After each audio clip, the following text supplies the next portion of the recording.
So my next session is on how to write a manuscript. There we go.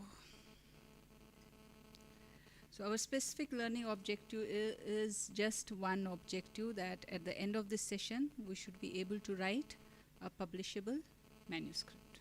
Any other objective you want to put here? Then I'll take care of it, that in my session I'll cover it. That will be the main and only objective? Good. So why publish is my question to you. Pardon me?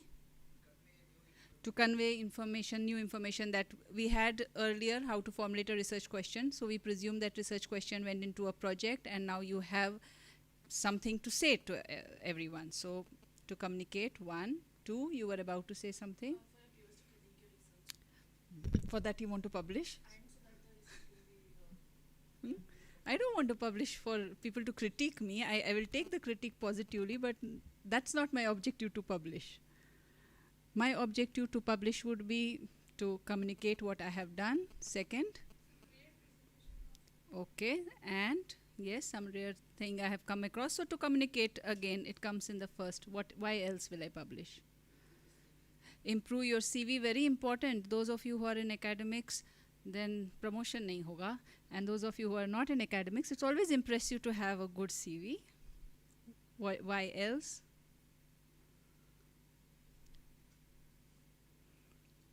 There is a saying, it says,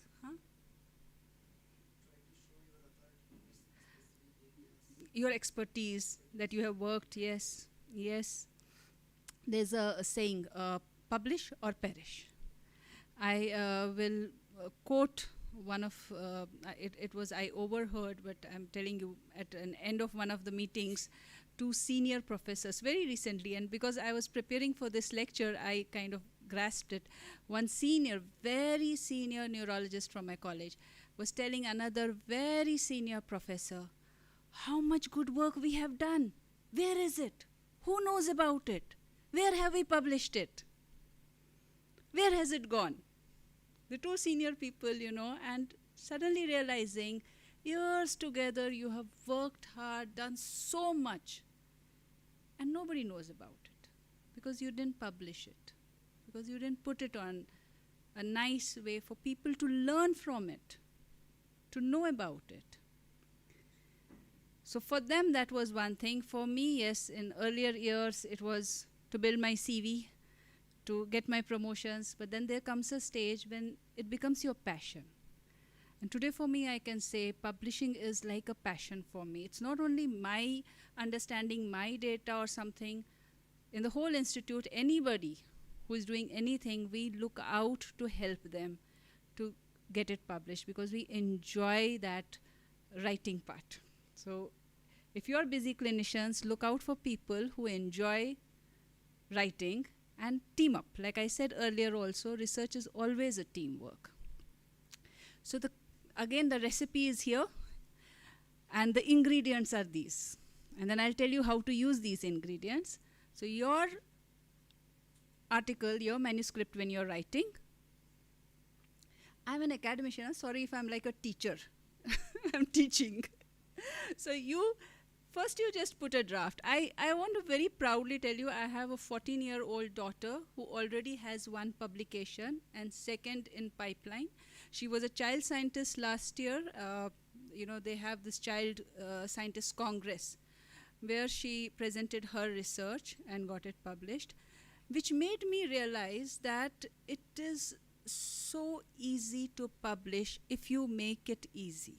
If you tell them the ABCs, if you explain it, it's not tough. I don't know why people have made it a big, you know, when you were saying Excel sheet something, you said it's a?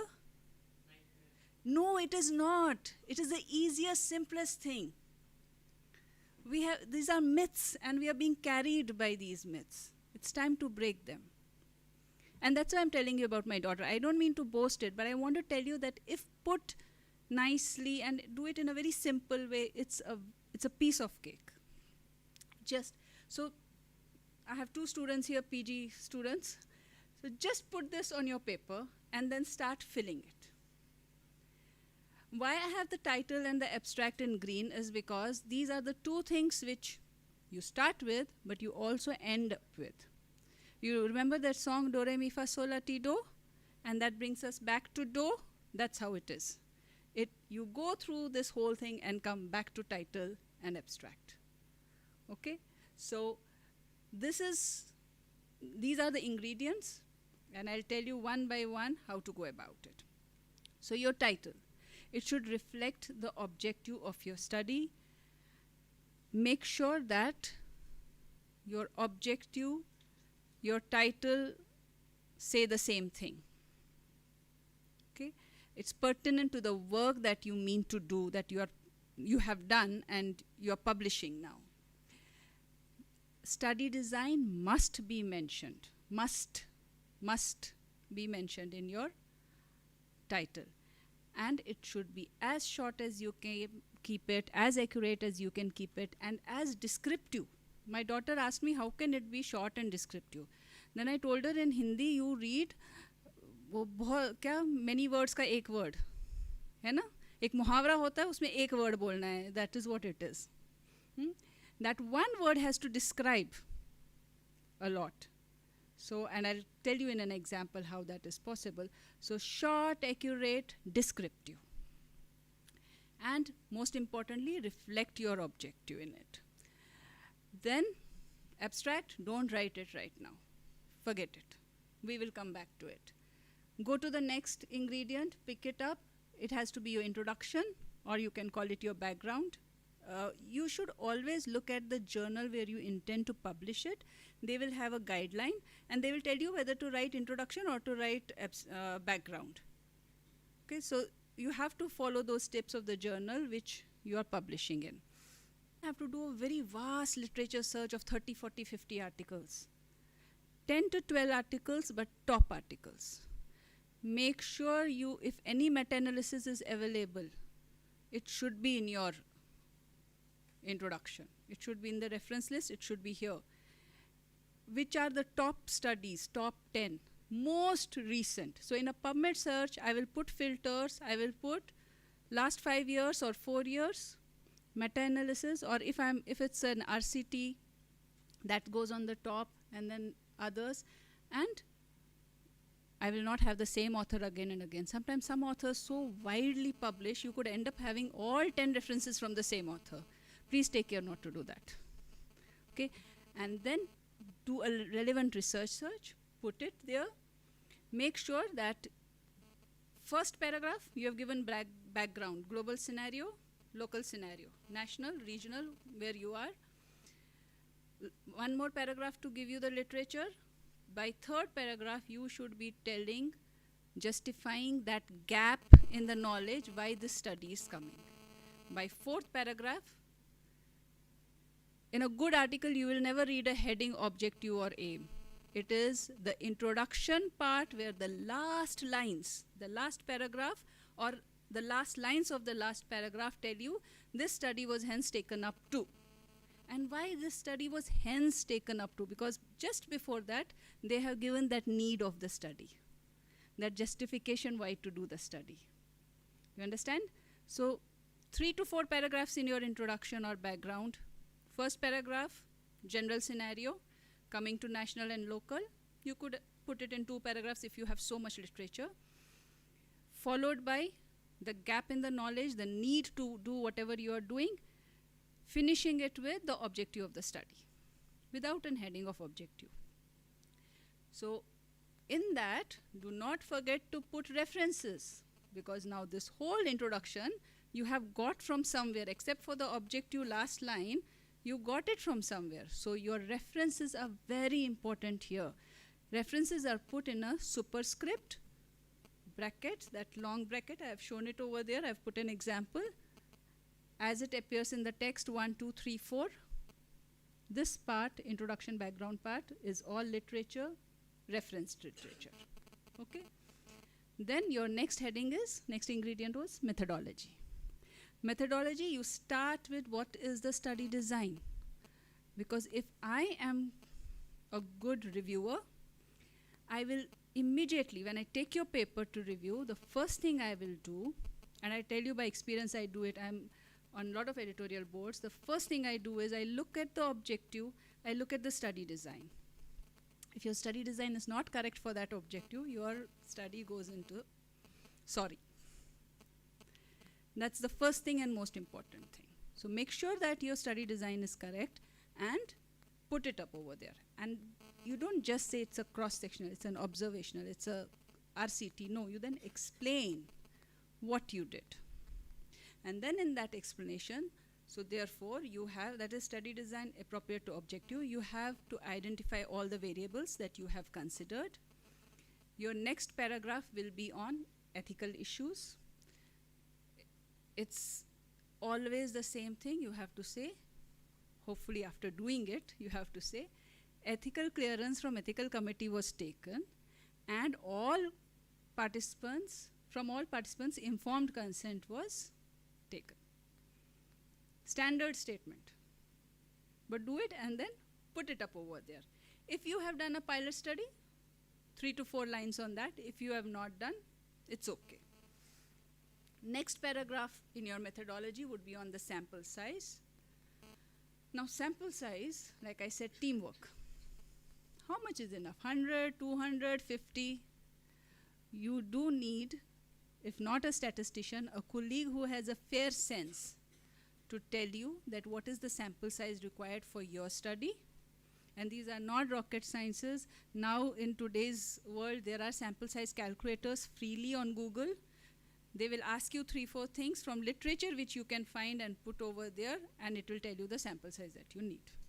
Okay, it's also called sample size calculator. Go on Google, life made easy.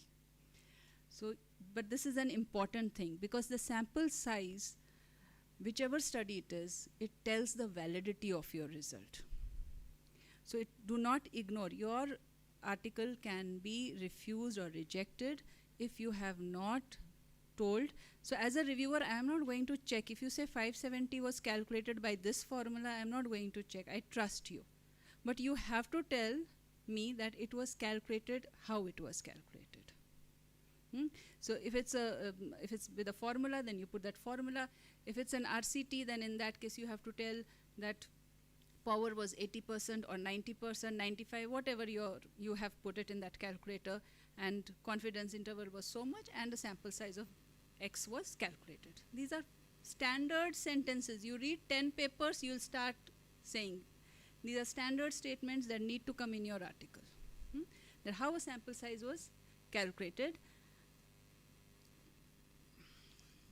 and that both groups. Now remember in earlier paragraph we said we identified all the variables, and a statement to say that whether they were randomly put into 2 groups or with however you have put them in 2 groups, quasi-randomization or a computer-generated randomization, you have to tell how you put them in 2 groups to say that they are both similar to begin with. Still on your methodology section, you will have to tell also how to collect the data. How did you do it? So primary outcome measures sounds very fancy. All it means is your case sheets, what you use to collect the data, and the diagnostic criteria. So here you mention them, that how did you collect the data, what was the diagnostic measurement or the tests that were put, who collected the data, whether it was your lab assistant or you yourself, the duration, the time period, whether this data is for last 1 year or 2 years, these participants were enrolled for how long. And then comes the last paragraph on your methodology section, which is statistical analysis. Here you are going to say how this data was analyzed. Again, a very small paragraph, standard paragraph, depending on what study design you have chosen, you will write. So if it was, let's say, a case control study, you'll say odds ratio was calculated. If it was a cross-sectional study, you'll say percentage and proportions. If it was a cohort, you'll say relative risk was calculated, chi-square was used, t-test was used.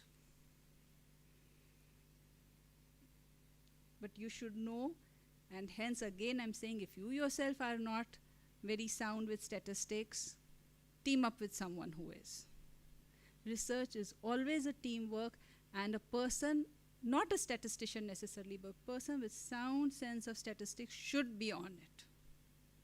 Okay. Then, after you're finished with that section of methodology, the next ingredient is PG students. Introduction, methodology, next क्या आता है? Article पढ़ते हो ना? Observations कहाँ से आया?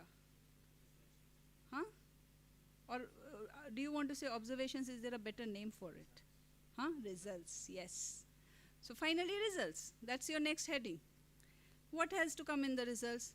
Baseline data. What did you, the demographic data, these people were who they were. What was their clinical profile? What was their demographic profile? Put a participant flow chart. Show us how you recruited them, how you randomized them, how they went to the two groups, how you did the follow-up. A good flow chart is a must. And then, if you set a sample size of, let's say, 320 in the beginning, make sure your tables are showing 320, and if they are not, then you have 2 lines to tell why it is not. We lost 10 to follow up. So this table is showing only 310. No problem. But there should be an acknowledgement. Okay? Then you talk about, you had told in the statistical paragraph what test you're going to do. So you now come to that and give your answers.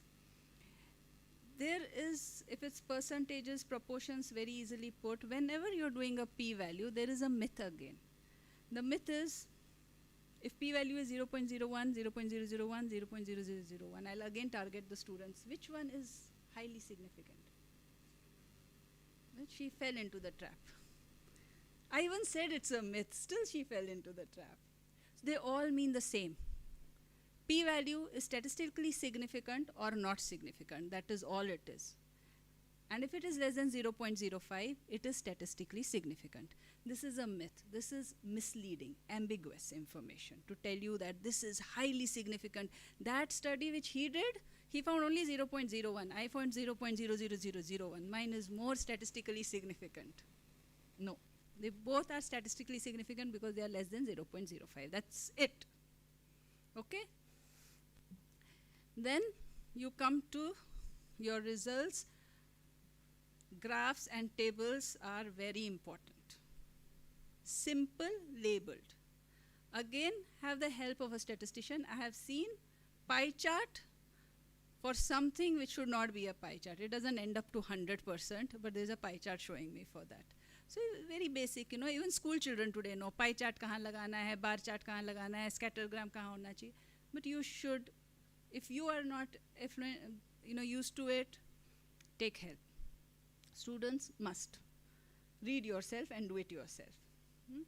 So the right graphs, the right tables should be there, simple. Next heading, discussion. Now lots of discussions I see is, we found this, he found that. The results are in concurrence. I found this, she did not find that, the results are not in concurrence. Full stop. That is not discussion. When we sit and discuss something, how do we discuss? We debate on it. We pick the strengths and weaknesses. So if my study and his study are not in concurrence, we are not having the same result, I should reason it out. And I have to justify my study, right? So I will say his study design was not appropriate. His sample size was not appropriate. His, whatever I can blame at, and mine is better. Or sometimes, knowing the limitation of my study, I will not call my study bad study, but I will put it up nicely. I will say, since the sample size is small, the results should be cautiously seen. It's an art. Okay? So artfully I have to put forward my limitations. If my limitation is with the sample size or with anything, I have to express it. Otherwise, like you said, somebody will critique it. So before you critique it, I'll tell you my weaknesses, but I'll also justify it, and I'll tell you, so cautiously these results should be seen. But where I'm sure that mine is better, and the others have those limitations. I have to bring out those limitations and say why you should trust my results than that. That is discussion. Okay? So comparing the studies. Now most important is that we should relate the main findings to the objective of the study. Many articles you will read, the findings have got nothing to do with the objective of the study. Sir is nodding, he has seen articles like that. So that is very important, that we are sticking to the main findings. And then in the conclusion, you justify your result, your study design and the analysis, also giving one last 2-3 lines to future scope, that somebody did this much work, I took it further to this, and now this is what can be done ahead, giving a lead to others to do more research work. 1 or 2 line conclusion. Finally, what did you find? Many a times articles you will read in conclusion, they tell you what should be done. Your finding in 1 or 2 sentences, how you're concluding your study. So, we come back to the title when we finish, and we again now check, is my title pertinent to the work? Is it short enough? Is it accurate enough? Is it descriptive enough? You may not have to change the article, you may have to refine your article now. So we started with it, we come back to it, and definitely we need to refine it. Definitely, because now your understanding about your study would have improved when you write it down with all its limitations and flaws. So here is an example. Which of the 2 would you choose as your title?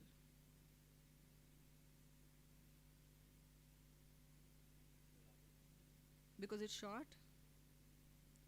Because it covers what the study aims to show, but not giving too much information, so it doesn't describe very well. So look at the letter. Like you said, it tells you. If I compare it with the other one, I said must have the study design. Randomized control trial is written at both the places. How many people you think will be interested in what's happening in Belgaum, Karnataka, India? But if I say resource poor communities, I almost got the globe. Everyone's attention to read this. So this is what I wanted to say, short, accurate, descriptive. So you have to Google a few words. Vocabulary is good when you are writing your title. That's why I said, in the beginning when we started to put the article, this was the title, because this is what we were doing. And this is a real, I'm telling you from a research work which we did, which actually put Belgaum on the global mark, was the misoprostol study, which we did, first randomized community study, and pushed WHO to have it on the essential drug list. So, but this is really how we started. And when we had to publish it, this is what we put the title. So you come back to it, you refine it. Now we have to do the abstract. And why we have to do it now? Because abstract is an extract from your article. Those sentences which you used in your article have to come here. And it's a recipe, more stringent one, because you have to finish it in 7 to 8 sentences max. So you tell the background statement in 1 or 2 lines. You tell your primary objective only in 1 sentence. You summarize your methodology in 3 to 4 sentences. You give the main result in 1 sentence. You conclude in 1 sentence. That's the best abstract. And it should be given a lot of time, because so many times people only read your abstract to judge your article, whether I should give it another 15 minutes and go through it or not. So you should, when you're picking up these 1 line, 2 line, 3 line from your main article, you really have to put in effort to what am I picking and what am I putting here. Also, some journals want unstructured abstract. This is a structured abstract. That means you have to write the same thing but in a paragraph. So again I'm saying, please check the guidelines of the journal where you are going to submit, because if they have asked for an unstructured and you have put it like this, or they have asked for a structured and you put a paragraph, it can be a simple reason for rejection of the article. You should always check their guidelines. What are the qualities of a good abstract? The background, those 2-3 lines, they should set the context. They should really tell what is already existing. Then the main subject of the aim of the study should come. And only the main results to tell you, the most important findings should be there. That's why I put one sentence, 2 sentences, because then you will give only what is most important. Also use statements from the article itself, like I said, and be sure about the structured versus unstructured abstract. Now the article also has some accessories, like how we put our finger ring, earring. You have to decorate your article. It has the keywords, acknowledgement paragraph,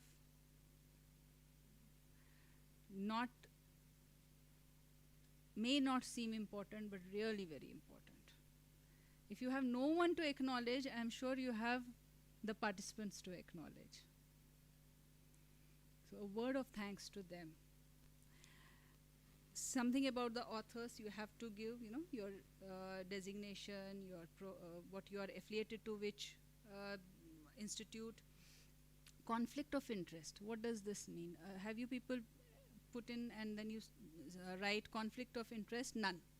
What does that mean?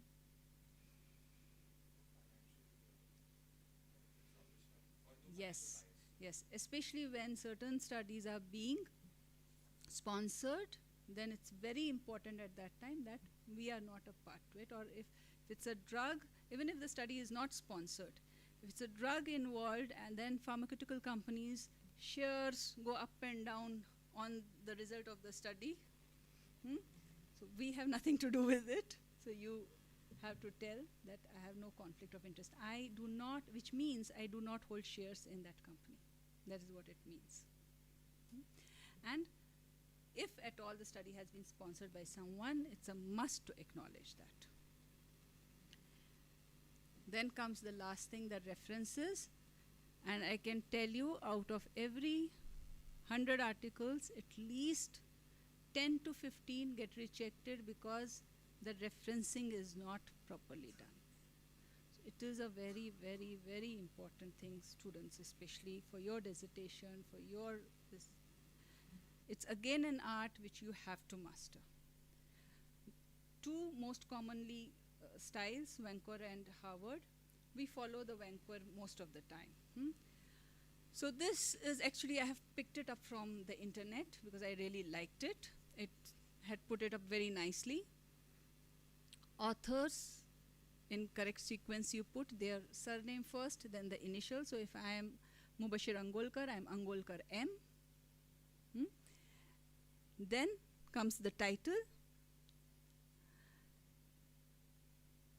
You see those commas, punctuations are very important. Commas after every author, full stop after the last author. It might sound like a school teacher saying comma, full stop, but trust me, it's very important. Okay?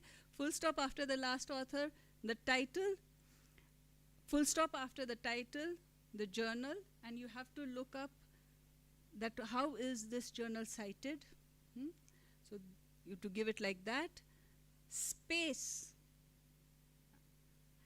And then the year when it was published, semicolon, and then comes the volume, colon, and then comes the page numbers.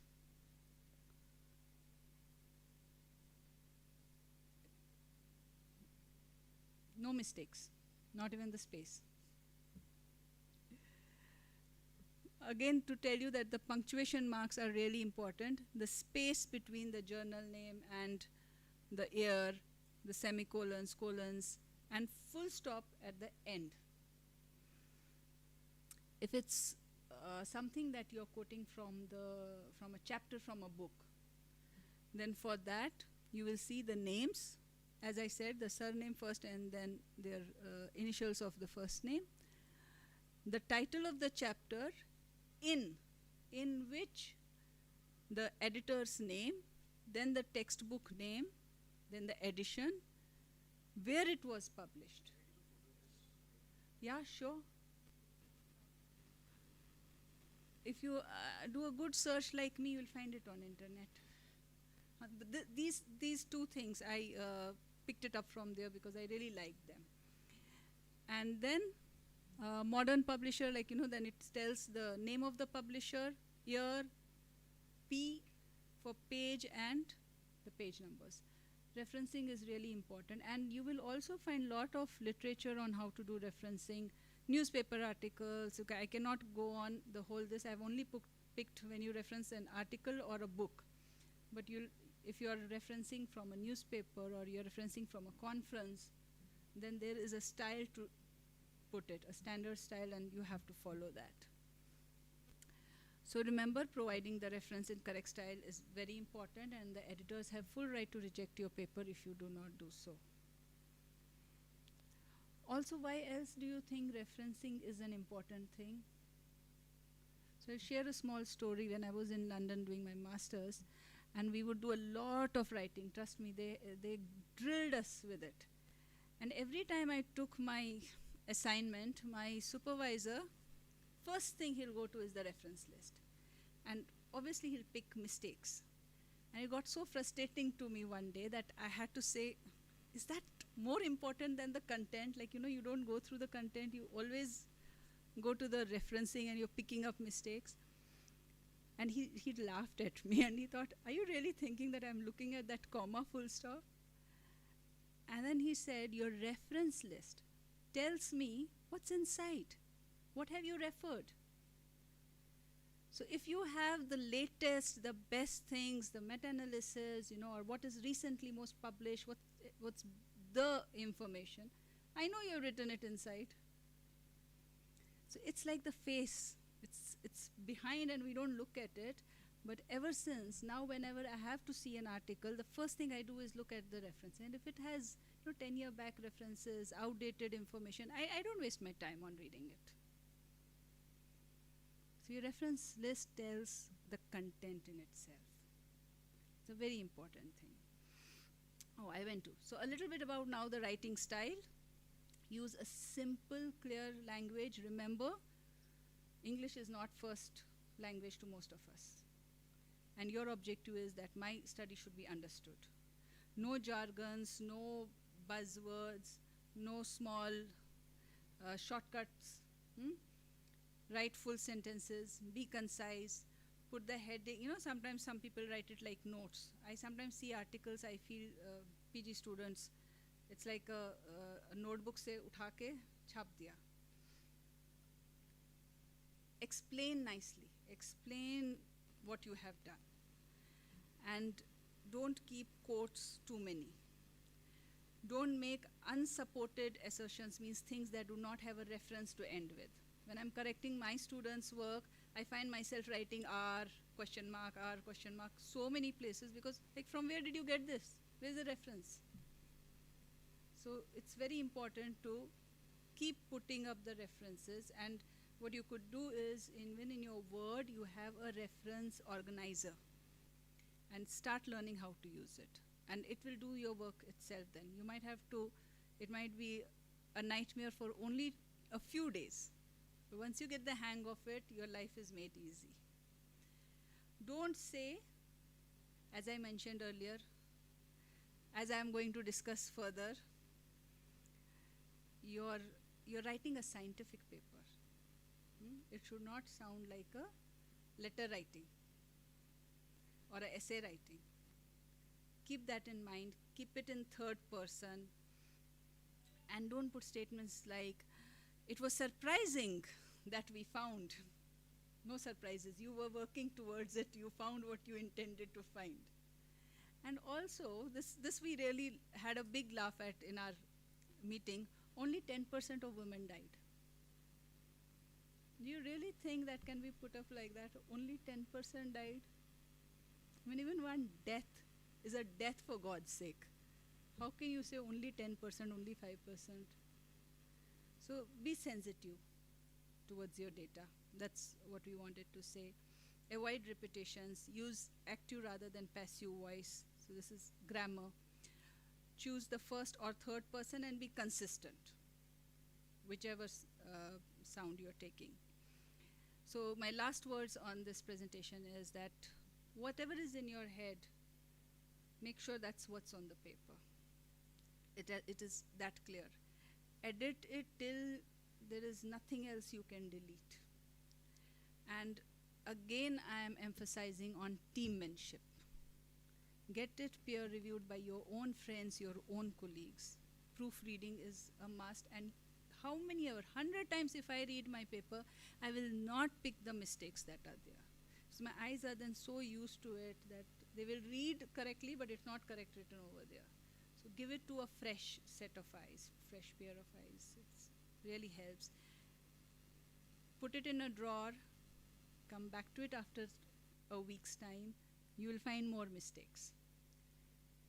Do it several times and then do not forget to send it. Don't let it be lying there.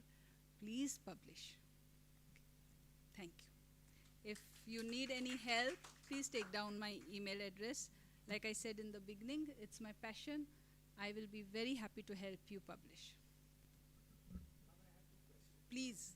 With regards to sample size determination for observational versus for descriptive versus case control studies. So when we use a sample size calculator to determine a sample size, that is the minimum required, right? Yes, a sample size is a minimum required sample to make your results valid. So we don't have to justify exceeding it. You don't have to justify exceeding it by how much. So when I calculate my sample size, I actually exceeded by 10% because I say I am foreseeing an attrition of 10%.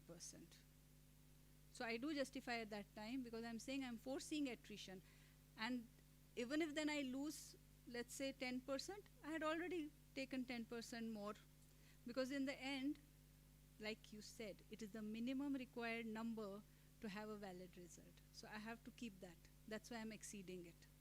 But in randomized controlled trials, that is not a justification. We do not take 10% extra because I'm going to lose to follow up, because randomized controlled trials, even one death will be a critical, or even one adverse event will be a critical thing. So what you do in randomized controlled trials, instead of taking more, you take the exact number and you do intention to treat analysis in your analysis. That takes care of then what has happened. The second part was, in a case control study, let's say my sample size determines that I need X cases, but I want to show a larger total sample size, then can I later modify my study design to make the ratio of cases to controls 1:2 or 1:3? Okay, you said, but I want to show. Why will you want to show? So research is something in which we should really go by some rules that will take us to an ethical, valid result. Not because if I'm getting a result in 5, let's say, okay, 5 is the sample size. Why will I put 6 people to a risk?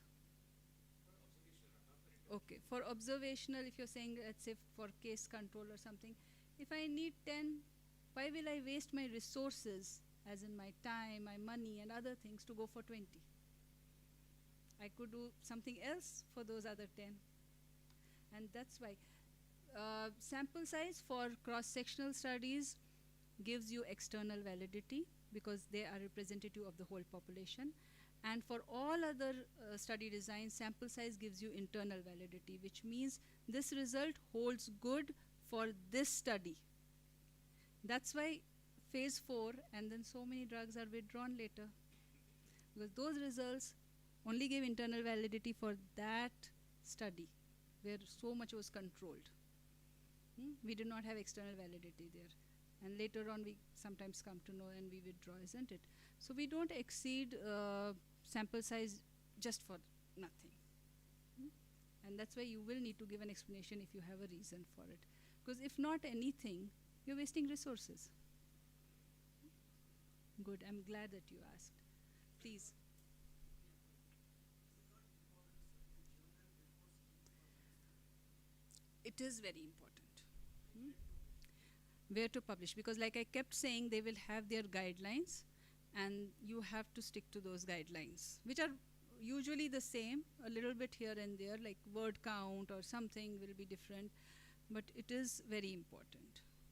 But nevertheless, because more or less it is same, you could first draft it and then according to the guidelines of that journal, alter it a little bit. There won't be much difference. Is a good thing to do. Be realistic. I think next session is where and how to publish. It is, and I'll be sitting here, so I'm around. But yeah, how to choose a journal, which is one very easy tip for those who are academicians. UGC has made it mandatory to go through their list. Of course, we have had a lot of scams on it again and again, but nevertheless, for academicians, UGC approved list. For your NAC and all accreditations, we have fixed guidelines. This is Scopus Index, or your those which are Web Science. I would always, if you ask me a personal question, I look for journals which are listed in Web Science, and I'm sure that I'm safe. Yes. Any more questions? Great. Thank you so much.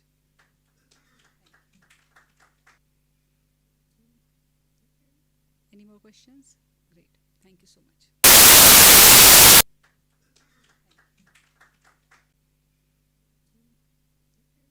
Any more questions?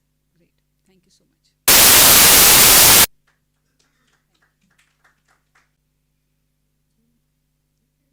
Any more questions? Great. Thank you so much.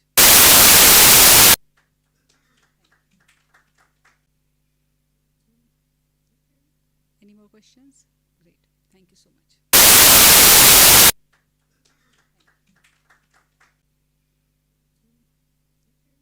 Any more questions? Great. Thank you so much.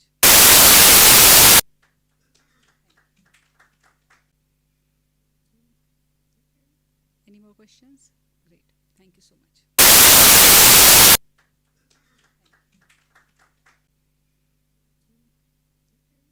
Any more questions?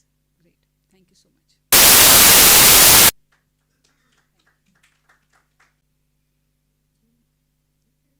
Any more questions? Great. Thank you so much.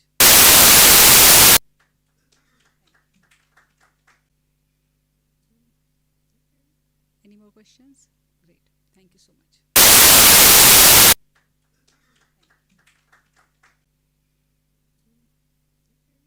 Any more questions? Great. Thank you so much.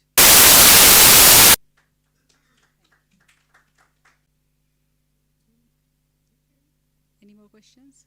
Great. Thank you so much.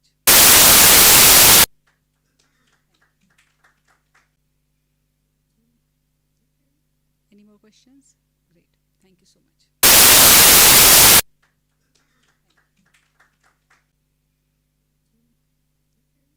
Any more questions? Great. Thank you so much.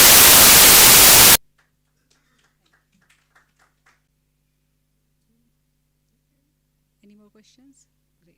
Thank you so much.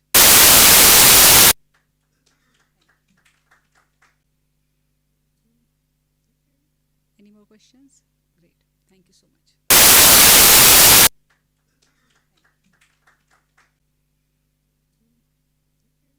Any more questions? Great. Thank you so much.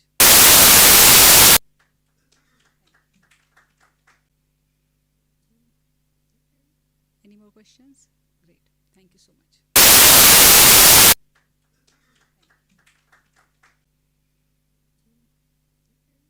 Any more questions? Great. Thank you so much.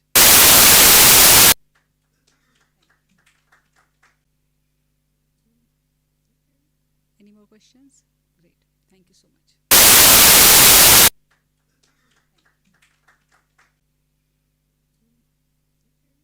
Any more questions? Great. Thank you so much.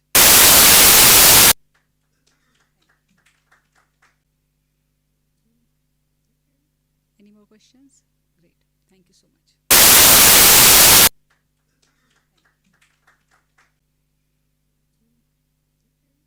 Any more questions? Great. Thank you so much.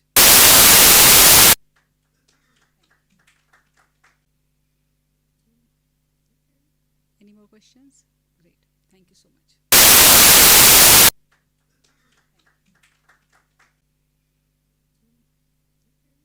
Any more questions? Great. Thank you so much.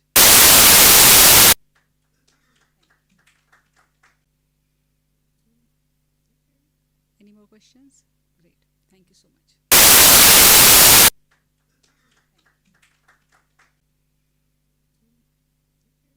Any more questions? Great. Thank you so much.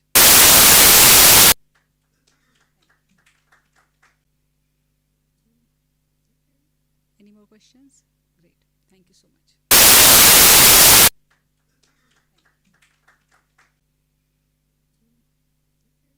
Any more questions?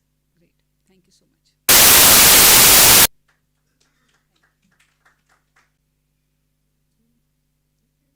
Any more questions? Great. Thank you so much.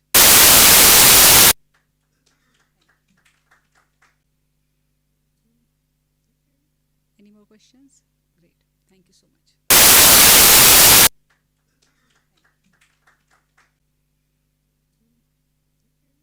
Any more questions? Great. Thank you so much.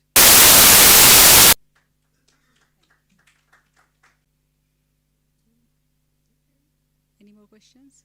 Great. Thank you so much.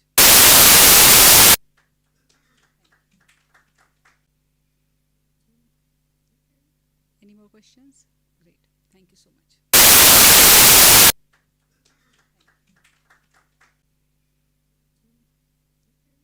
Any more questions? Great. Thank you so much.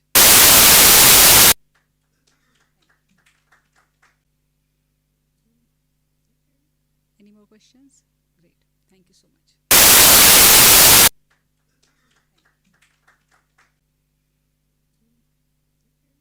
Any more questions? Great. Thank you so much.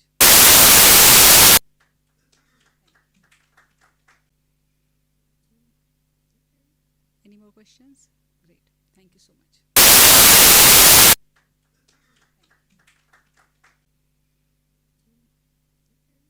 Any more questions? Great. Thank you so much.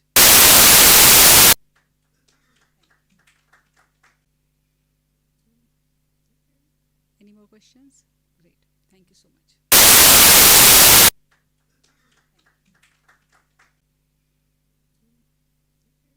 Any more questions? Great. Thank you so much.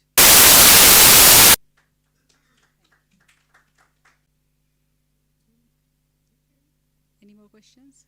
Great. Thank you so much.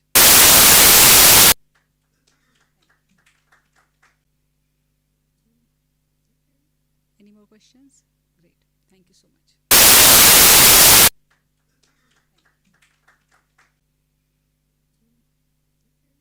Any more questions? Great. Thank you so much.